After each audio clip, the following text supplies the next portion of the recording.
You are listening to Hilary Topper on Air.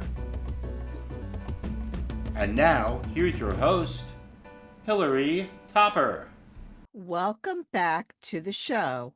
Today, we have a very special guest who's making waves, quite literally, in the swimming and triathlon community. Casey Arendt is the marketing director at Snake and Pig Goggles, a brand that many of you have probably seen popping up in pools and races. So, welcome, Casey, to the show. Thanks, Hilary. It's so good to be back. Yes, absolutely. So tell us, what makes Snake and Pig Goggles different from so many of the other brands out there? And what's the unique feature or philosophy behind the design? Well, number one, we have the cutest logo, I think. It's actually drawn by the owner. But what's really distinctive about our goggles is primarily the gasket. And some goggles don't have a gasket at all. I used to swim with Swedish goggles. I get that concept, and a lot of them just have a gasket. But this one, and it's kind of hard to see without putting it in your hand, especially if you're just on audio. You can't see what I'm doing right now, but there is an air cushion that goes all the way around the inside. It's kind of like an airbag or a pillow inside, and no one else has this. So the reason it's important is that it can seal out water without requiring a lot of suction or to get the straps super tight. It's just going to get into all the nooks and crannies of your face, and then you can actually wear the straps a little bit looser than you normally would. And this means it doesn't get uncomfortable as quickly. I know that you had struggles with headaches. Yeah, They're huge, big time. and a lot of people have these problems where they have goggle marks on their face for like an hour or two, or could be all Or all day. I mean, day. right. Some people are like, I'm not going to swim this morning because I have a party to go to and at 8 at night, and I'm going to look like someone hit me in the face. So we can't promise that you'll have no marks on your face, but usually they do go away faster for people, and it just makes swimming more comfortable. So you have a bunch of different types of goggles. Can you talk about them, and also who actually are they designed for? Right. We find that people who are 35 plus are the ones who are the biggest fans of our goggles. Little kids are not getting excited about Snake and Pig. High schoolers are not really our target market. It's really people who do want more comfortable goggles. And some people are fine. Some people are still wearing Swedish even when they're older, and that's great. But if that's not you, if you want more comfort, then this is definitely something to try. Most people can use the regular basilisks. They look like this, just a regular size, and we have them in 7 colors now. But if you have a really narrow face, and that's you because you wear kid-size sunglasses, we do have the juniors, and the main difference is the juniors don't have the swappable nose pieces. So the regular ones do have 3 sizes. The small one for the regular goggles is sort of similar to the juniors, but we do have some measurements on our website if you're wondering which one is the best one for you. And we've even had people that you would look at the person and say, "Oh, I'm sure the regular ones are fine," and they try the juniors, like, "Actually, I love these." Hmm. So, so those are the 2 sizes that we've had for a really long time. And then we do have a Snake and Pig original, the top anchor goggles. So if you want extra stability, and these don't sell a lot, but we have people who are sold out fans of them and just love them. So if you want extra stability, you can wear these. It has a little strap that goes over the top of your head. Great for diving. And then you can actually wear the side straps even looser, which is kind of interesting. So you can try those, and we do have them in a variety of tints for indoors and outdoors. Um, I know that Snake and Pig also is involved in sponsoring teams. Uh, could you talk a little bit about that and why that's important for your brand strategy?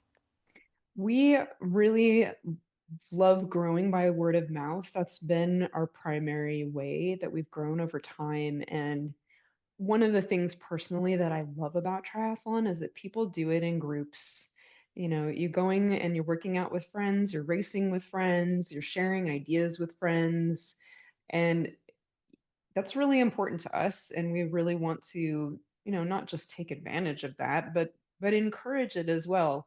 And I think, something that's really powerful about being in a group all the time is that it is easier when you find a great solution for you. Like when I found my absolute favorite pair of triathlon shorts, I told every woman I could find that they had to try these, and they were so wonderful. And so you get these, you don't have to try every single product yourself when you're in a group. You can have people who can help you solve your goggle problem or your saddle problem or whatever it is that's bugging you. Having a friend that can tell you what helped them. And then, you know we want to encourage more people to be involved in triathlon and to be in these triathlon groups. And so by providing a discount, that just makes that group more attractive. They have more things that they can offer their members. So, it's our way of just encouraging community and encouraging people to talk about something that they found that helps them, that could help other people. That's awesome. Yeah. So talk to us a little bit. Give us a success story of someone who used the goggles and did something incredible.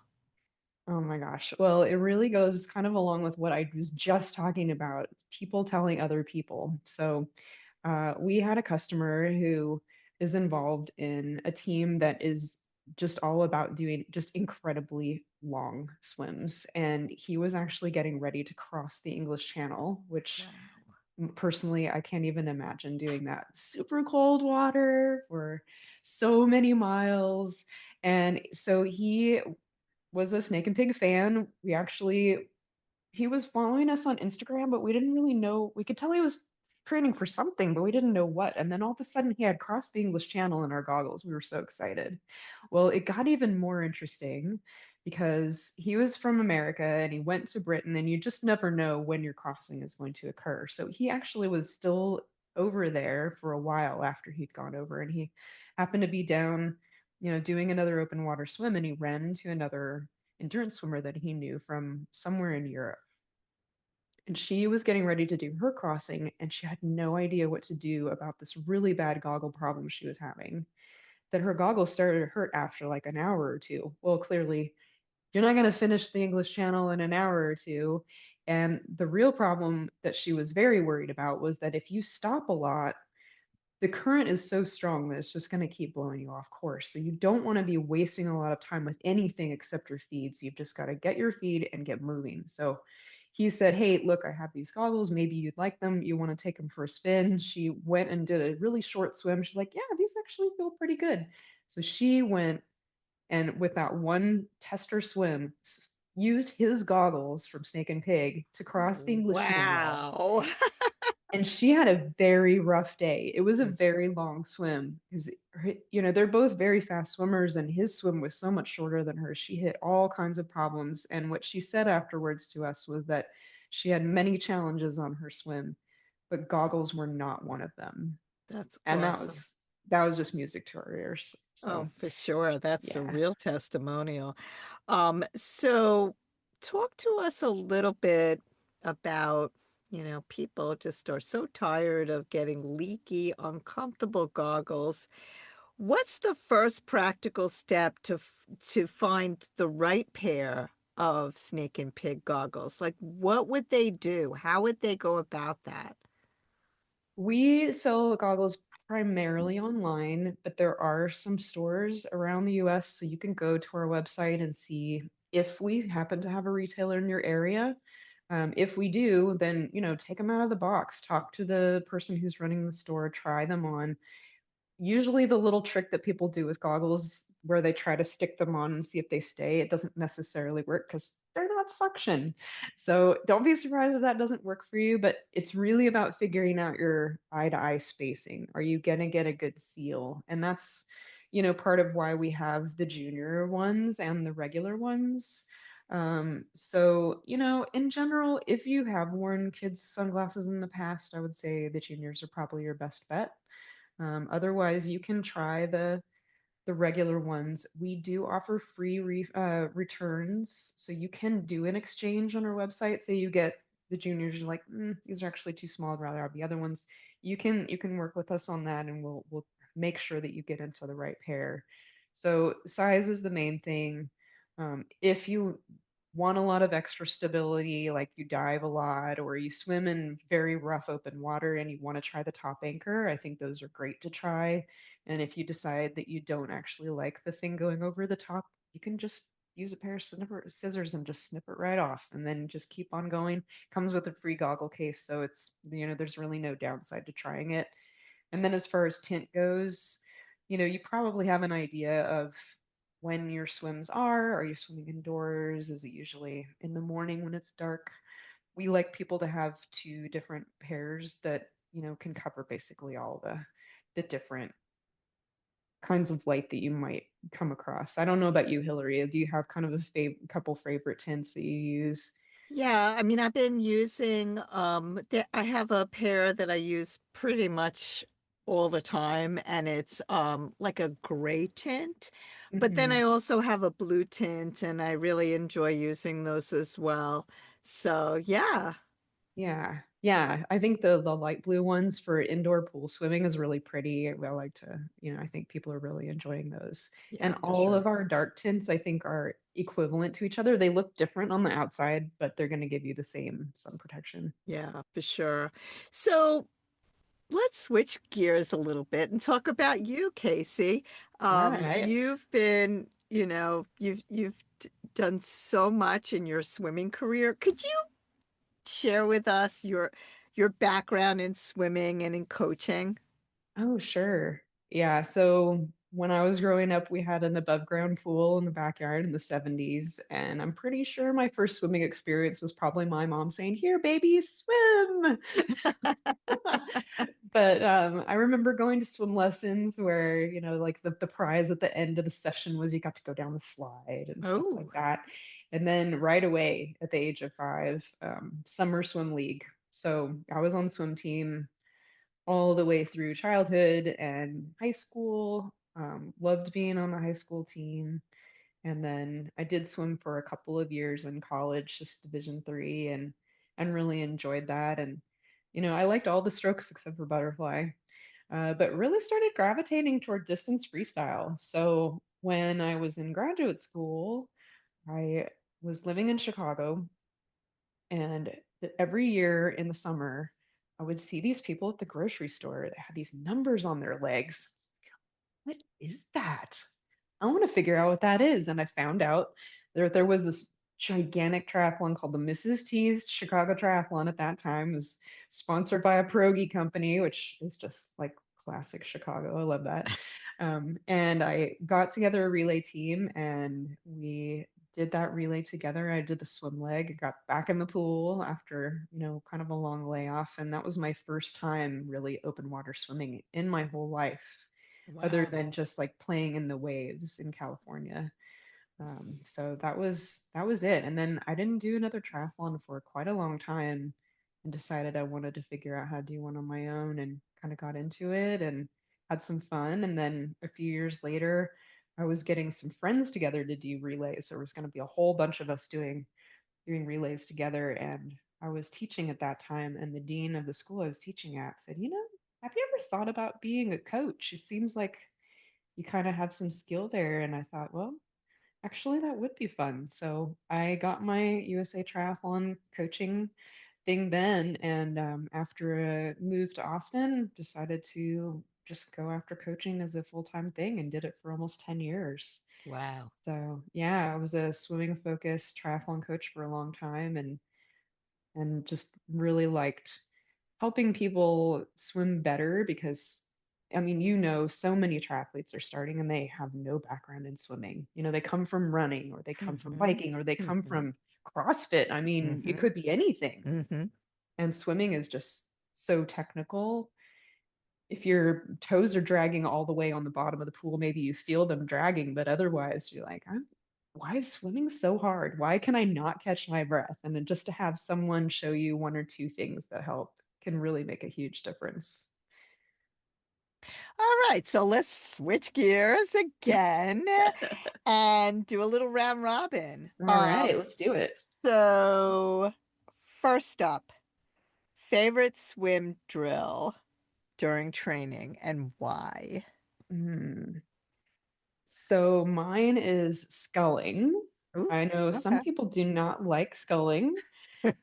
Personally, I think that teaching someone and just reminding myself or feel of the water is that's the thing that really kind of gets me moving. So I'll put the buoy on and scull for about half a length, and then I'll finish like a 50 with the freestyle. And I'm still thinking about how can I feel the water on my palms or wrists even or my forearms and just thinking about pushing the water behind me. So that's my favorite. How about you? What's Yeah. your favorite So drill? mine, I would say, would be, and it's really hard. I find this Mm, really, really hard, is the one, the single arm drill, right? mm. Because you realize how weak one of your arms is when you're swimming. And so I would say that's my favorite. I try to do that pretty much every time I get in the pool, just to work on each arm individually. I noticed that through through strength training that really helps me. Like even when you do like single leg squats or, single leg deadlifts and stuff like that, that it definitely helps you get stronger. So that I would say would be my favorite because it does get me feeling like I'm getting stronger. Yes, the other thing it does is it makes you breathe on that other side. Yes, yes, that deadly other side that nobody wants to do, but we all need to do in the open water. Yeah, because sometimes the waves are coming right at you on your preferred side. You got to figure it out. Yes, for sure. Okay. So the next up is one thing that you do before a race to help T1 go smoothly. Ooh, okay. So here's actually, can I cheat? Can I have two? Sure. Okay, okay. So if there's a warm-up swim, and often there is not, I always like to do the practice swim and then practice how I'm going to exit. And especially if it's a beach exit, I don't want to stand up too soon because I don't want to slog through waist deep water. So I want to figure out like how close to shore can I keep going? And sometimes you're like, you can touch the ground and it's still not time to stand up. Like touch, touch, touch, and then it's good. And then you're going like knee deep and it's super easy to run out. Yeah. So that's one that I like to do, but I don't know, especially around here, it just doesn't seem like there's very many practice swims. So the Yeah. other thing that I do because I wear glasses and not contacts is I'm running out of the water and I can't really see anything. So I want to know exactly where my bike is. So I practice coming in through the swim entrance to figure out like how many racks do I need to go down and then where do I turn so that I am not wandering around with no glasses on trying to figure out where my bike is. And you took mine. That was one of the things I do too. I also, you're right. I mean, it's so funny how I continue to swim until I can't swim. I mean, even when there's not that much water, I'm swimming as much as I can. And I see so many people around me running through the water, and I'm actually going faster because I'm swimming. So that was a really good tip. And then for me, I'm always losing my bike. I can't, I'm not sure. So I sit there and I count, and then I have to remember the number. That's the other thing that's really hard because you always get a different number every race you have. So you have to Yes. remember those numbers. And I always think, I wonder if like, you take all those numbers and maybe play the lottery and who Hey, you never knows? know. Yeah, the worst thing is you're like, oh, my turn at the trash can, and then someone moves the trash can. Oh, So yeah, I don't know. do that. No, no, you got to count, right? Okay. favorite way to defog your goggles. We're probably going to say the same thing, but let's hear. Probably. Well, personally, my favorite is baby shampoo. I've been using baby shampoo for a long time. Um, but I have learned by asking almost 100 people who did this 170.3. I put out a survey that licking your goggles is as good as using baby shampoo. Mm. It's just a little bit more disgusting. They So, sell this stuff called spit, which actually works pretty good. I used to use that for my ski goggles because they'd mm, always fog up. But so sometimes I use that, sometimes I use baby shampoo. I love that yeah. Snake and Pig has a Oh, little, yeah. yeah, that little tube. I think that's so handy and helpful. Here's a trick. If you're wearing a full length wetsuit, you could take this all the way down to swim start, smear it on the inside of your goggles. Because you've got your diluted baby shampoo in here that you've made up, you don't have to rinse them, which is kind of the knock on baby shampoo for me. Like I can smear it in the inside, but then I have to have like a cup of water or something to take. If you use this, then you could seriously just stick this in the wrist of your wetsuit and just go swim, which is kind of cool. So, and even if it leaks and you get a bunch of water in there, you can just dump it out and make yourself a new batch. So it's kind of handy. Oh, I like that Yeah. trick. That's a good one. Yeah. All right. Last one. All What's your right. most memorable triathlon swim leg? Okay. So I think this one is just for there was a bit of a yuck factor, but it was also really beautiful.